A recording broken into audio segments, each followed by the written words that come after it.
Bismillahirrahmanirrahim. Assalamualaikum warahmatullahi wabarakatuh.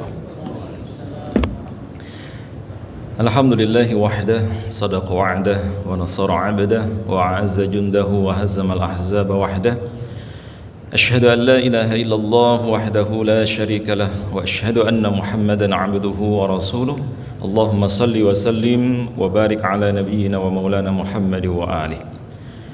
Jamaah salat zuhur Masjid Salahuddin yang dimuliakan oleh Allah, sebelum kajian siang hari ini kita mulai, terlebih dahulu kita awali dengan baca tasmiyah. Bismillahirrahmanirrahim. Di dunia ini tidak semua peristiwa bisa dinalar dengan akal. Tidak semua yang kita alami bisa disebut sebagai peristiwa yang natural.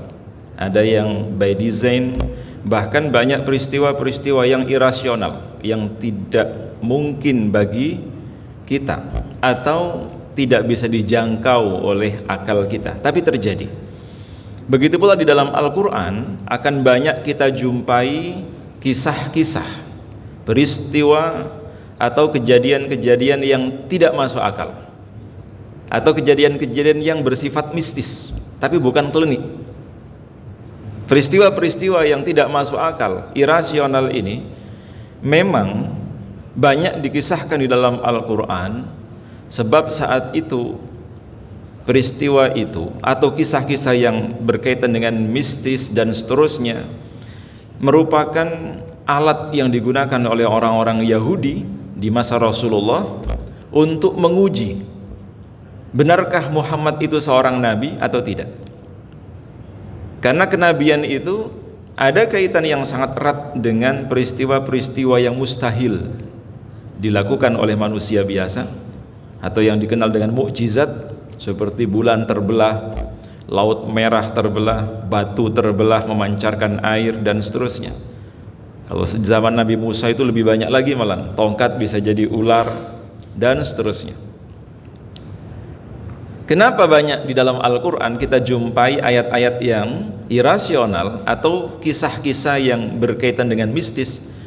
Sebagaimana tadi saya sampaikan, di antaranya adalah merupakan alat yang sering digunakan oleh orang-orang Yahudi untuk menguji apakah Rasulullah SAW itu nabi beneran atau nabi bohongan.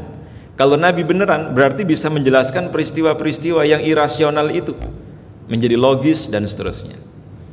Jangankan kisah pertemuan Nabi Musa dan Nabi Khidir, termasuk peristiwa yang kemarin mungkin kita peringati pada bulan Rajab, ya, peristiwa Isra dan Mi'raj ini kan peristiwa yang irasional, yang tidak bisa dijangkau oleh akal manusia di masa itu, tapi harus kita imani. Termasuk peristiwa ini, bagaimana mungkin ikan yang sudah dimasak, digoreng kalau sekarang, mungkin juga sudah diolah siap untuk dimakan, tapi tiba-tiba ikan itu bisa hidup lagi. Itu kan cerita yang aneh. Orang mungkin menyebutnya konyol, tidak masuk akal.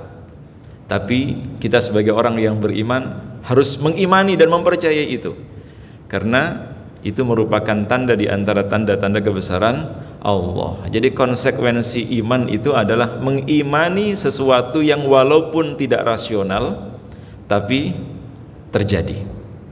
Dan itu bukan rekayasa, melainkan tanda di antara tanda-tanda kebesaran Allah. Maka sering kita jumpai dalam kehidupan sehari-hari, misalnya kita sendiri atau bahkan orang terdekat kita, keluarga kita, tetangga, teman kita, bisa jadi sudah divonis dokter kayaknya sudah hampir dijemput Israel, tidak ada tanda-tanda kehidupan, sakit yang sangat parah, atau mungkin kecelakaan seperti di Jagorawi misalnya, kendaraannya sudah tidak dikenali, sudah tidak berbentuk, tapi masih hidup, atau bahkan bisa sembuh, penyakitnya tiba-tiba hilang. Itu disebut dengan mukjizat. Nah, kita harus percaya dengan hal itu. Jangan semua dilogika, jangan semua harus rasional, jangan semua kita anggap itu bisa sesuai dengan akal kita. Akal kita nggak sampai. Nah, termasuk peristiwa ini, kita lanjutkan kisah pertemuan Nabi Musa alaihissalam dengan Nabi Khidir pada ayat ke-61 surat Al-Kahfi. Kita cukup satu ayat saja, okay? Insyaallah ayat-ayat berikutnya masih ngantri. Kita baca dulu.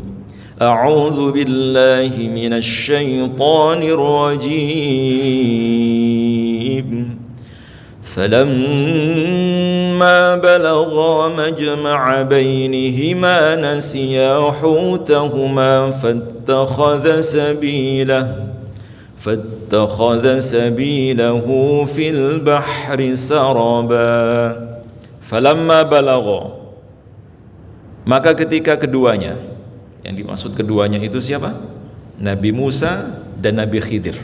Nabi Musa itu pergi meninggalkan kampung halamannya dengan tujuan thalabul ilmi, menemui seorang yang bernama Khidir. Itu tidak sendirian, melainkan ditemani dengan asisten atau murid beliau yang bernama Yusha' bin Nun. Ketika keduanya telah sampai majma'a bainihima, tempat bertemunya dua lautan, tempat yang akan mereka tuju. Nasiyahutahuma, keduanya lalai tentang ikan yang telah mereka berdua bawa. Jadi mereka sebelum berangkat itu sudah membawa bekal. Bekal yang mereka bawa saat itu adalah ikan. Tapi ada paradoks. Ketika Nabi Musa bertanya kepada Allah, bagaimana aku bisa bertemu dengan Khidir? Allah hanya menunjukkan caranya, tapi bukan tempatnya. Kata Allah, bawalah ikan. Kalau ikan itu hidup, maka engkau akan bertemu dengan Khidir di sana. Sebetulnya ikan yang dibawa oleh Nabi Musa itu adalah ikan yang akan dijadikan sebagai tanda. Kalau ikan itu hidup, maka di sanalah Nabi Khidir berada. Ada tanda, simbol. Tapi dalam ayat berikutnya nanti seolah-olah ada sifat lupa. Nabi Musa itu memerintahkan muridnya untuk mengeluarkan ikan yang mereka bawa sebelumnya untuk dijadikan lauk sarapan atau makan siang. Kan aneh. Tapi banyak peristiwa-peristiwa sebelum Nabi Musa itu bertemu dengan Nabi Khidir, karena ini peristiwa khawariqul adah, di luar kebiasaan, jangkauan akal manusia. Sejak pertama kali berangkat itu sudah mengalami hal-hal yang aneh. Sejak pertama kali berangkat itu sudah mengalami hal-hal yang aneh. Salah satunya ini, ketika mereka berdua telah sampai di tempat bertemunya dua lautan, mereka berdua lupa tentang ikan yang mereka bawa. Fattakhadha sabilahu, maka ikan yang sudah mereka masukkan ke dalam, kalau sekarang mungkin rantang ya, atau tupperware. Wong ikan itu sudah matang, ikan itu sudah dimasak, sudah mau dimakan. Ikan itu tiba-tiba hidup kembali. Karena nanti akan lebih jelas kalau kita membaca ayat berikutnya. Setelah sampai di tempat bertemunya dua lautan itu, Nabi Musa merasa capek. Beliau kemudian berhenti, transit sebentar di sebuah atau di atas bongkah batu yang sangat besar. Lalu keduanya tertidur. Pada saat keduanya tertidur itu, ikan tersebut, kalau kita membaca tafsir Jalalain,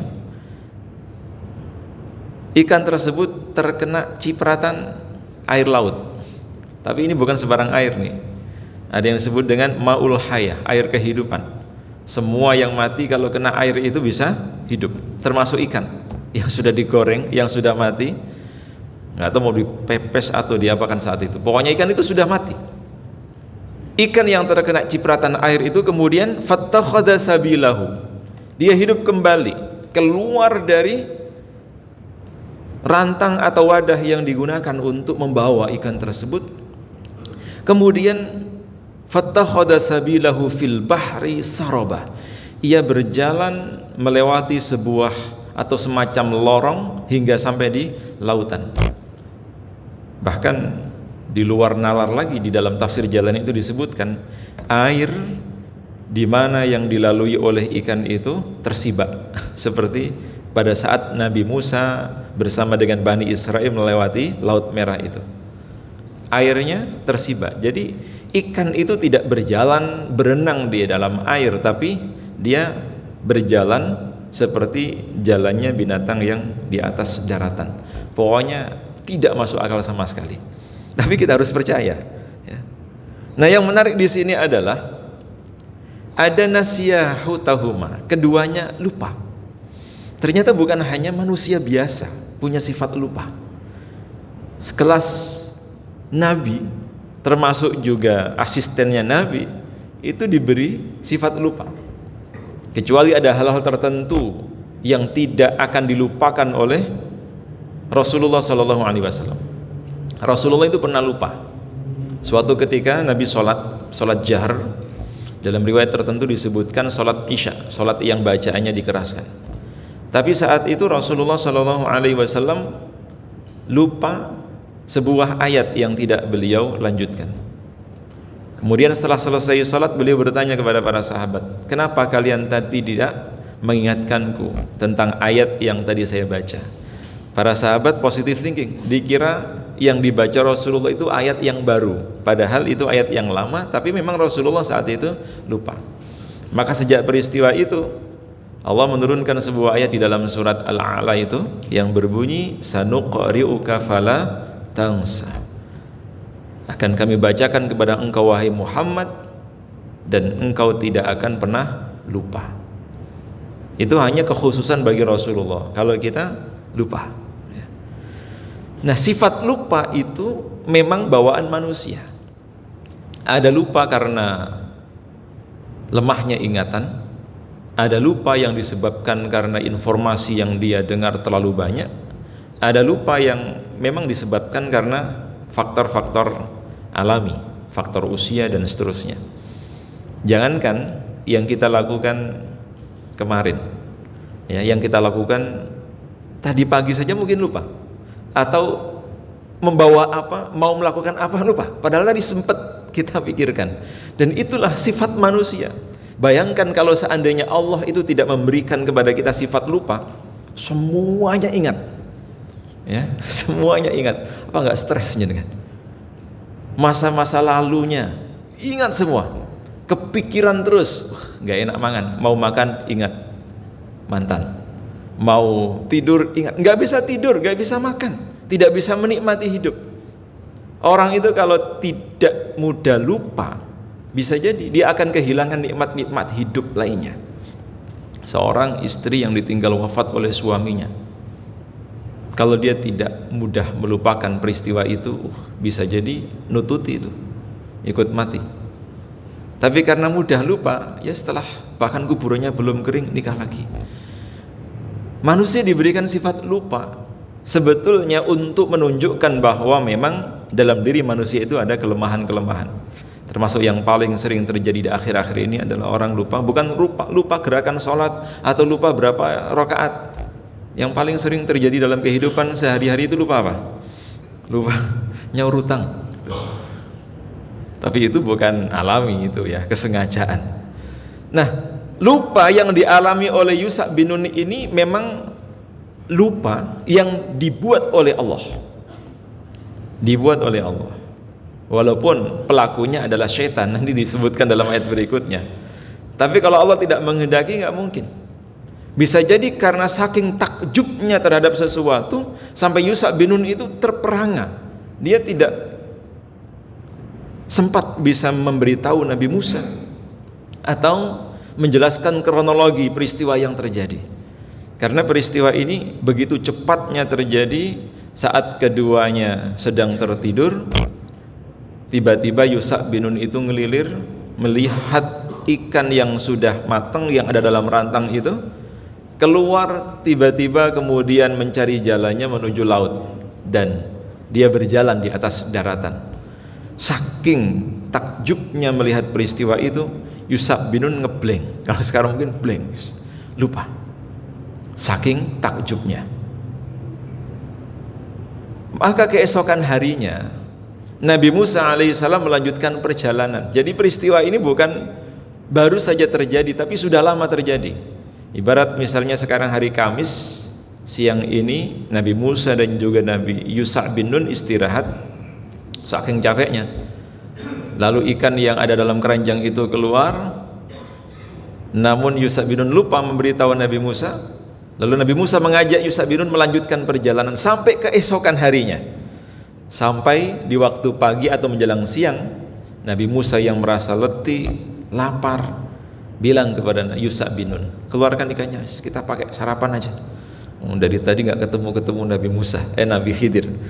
Ketika akan dikeluarkan ikan itu, barulah Yusha bin Nun teringat. Ingatannya kembali lagi. Mungkin tadi ngeblank gitu ya. Ingatannya kembali lagi. Dia merefresh ingatannya, kemudian mengatakan kepada Nabi Musa, wahai Musa, tahukah engkau sesungguhnya kemarin ketika kita berdua sedang tertidur di atas batu itu, di pinggir pantai itu, aku melihat ikan yang sudah dalam keranjang itu keluar lalu mengambil jalannya dengan menakjubkan kembali ke laut. Aku lupa memberitahukan itu kepadamu. Mendengar itu Nabi Musa marah. Kenapa enggak tadi kamu ngasih tahu saya? Akhirnya Nabi Musa memerintahkan Yusha bin Nun untuk kembali. Keduanya kembali menyusuri jalan yang sama ke tempat di mana ikan itu hidup kembali. Karena diyakini di sanalah Nabi Khidir berada. Clue, sesuatu yang bisa kita ambil ibrah dari ayat ini adalah yang pertama tadi, sifat lupa itu adalah sifat manusiawi yang menunjukkan bahwa kita adalah makhluk yang lemah, sedangkan Allah tidak pernah lupa. Bahaya kalau Allah lupa ya. Yang tidak pernah lupa hanya Allah. Tapi kalau kita biasa mengalami sifat-sifat lupa, makin tambah umur insya Allah makin sering lupa, itu biasa ya. Bahkan gak hanya lupa, termasuk juga sampai pikun dan seterusnya. Naudzubillahi min dzalik. Kemudian yang kedua, peristiwa yang terjadi dialami oleh Nabi Musa dan Nabi Khidir itu ada penyebabnya. Tidak mungkin begitu saja tanpa adanya sebab. Begitu pula dengan yang kita alami, yang kita rasakan, yang kita jalani, pasti semua ada sebabnya. Bisa jadi sebab-sebab itu kita ketahui, atau bisa jadi sebab-sebab itu tidak kita ketahui. Kenapa Nabi Musa sampai diperintahkan oleh Allah melakukan seperti ini? Itu karena ada sebabnya. Kalau tidak ada sebab, tidak mungkin. Sebabnya apa? Nabi Musa tidak mengembalikan urusannya kepada Allah, melainkan Nabi Musa menganggap bahwa yang beliau miliki, beliau ketahui itu murni dari hasil jeripayah atau usahanya. Ini bahaya sekali. Karena saat itu Nabi Musa ditanya, Nabi Musa kok jenengan pinter banget. Nabi Musa merasa takjub, ya aku pinter. Lalu ada yang bertanya, apakah ada orang yang lebih pinter daripada engkau? Secara spontanitas Nabi Musa menjawab, enggak ada, hanya saya yang paling pinter. Ternyata itu ucapan yang menyebabkan Nabi Musa mengalami seperti itu. Maka hati-hati, jangan sampai apapun yang kita miliki tidak kita kembalikan kepada Allah. Apalagi kita akuisisi seolah-olah semua ini hasil prestasi, usaha, atau perjuangan kita. Kalau Allah sampai marah, ya hilang semua itu. Na'udzubillahi min dzalik. Maka kembalikan segala sesuatu kepada Allah. Wa ma bikum min ni'matin faminallah. Segala kenikmatan yang kita rasakan, yang kita miliki, bersumber, berasal dari Allah. Apapun yang terjadi, ucapkan kalimat istirja. Inna lillahi wa inna ilaihi raji'un. Ini bukan kalimat kematian. Istirja itu adalah kalimat istirja, mengembalikan semua kepada Allah. Inna lillahi, sesungguhnya kami ini berasal dari Allah.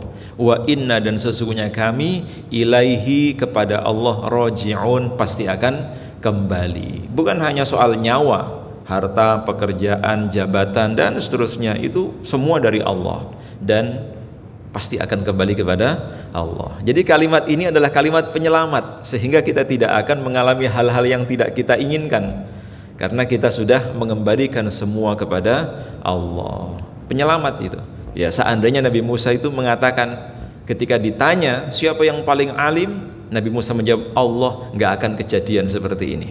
Tapi memang sudah dikehendaki oleh Allah, kepleset lisannya Nabi Musa mengatakan aku paling pintar. Lalu Allah bikin skenario seperti itu sampai disuruh berjalan cukup jauh, lelah, letih, kecapean, hingga akhirnya bertemu dengan Nabi Khidir. Di sana beliau belajar banyak hal, kemudian setelah itu kehidupannya berubah, lebih tawadhu, lebih humanis kalau sekarang, dan seterusnya. Wallahu a'lam bishawab. Insyaallah kita lanjutkan pada pertemuan yang akan datang. Harapannya sebelum Ramadan sudah khatam, tapi kayaknya belum bisa ya. Nanti 2025 lah akhir baru khatam. Nyembelih sapi ya Mas Fakih ya. Siapkan bendahara, kita siapkan khatamannya surat Al-Kahfi. Kita akhiri bersama dengan doa kafaratul majlis. Subhanakallahumma wa bihamdika asyhadu an la ilaha illa anta astaghfiruka wa atubu ilaik. Assalamualaikum warahmatullahi wabarakatuh.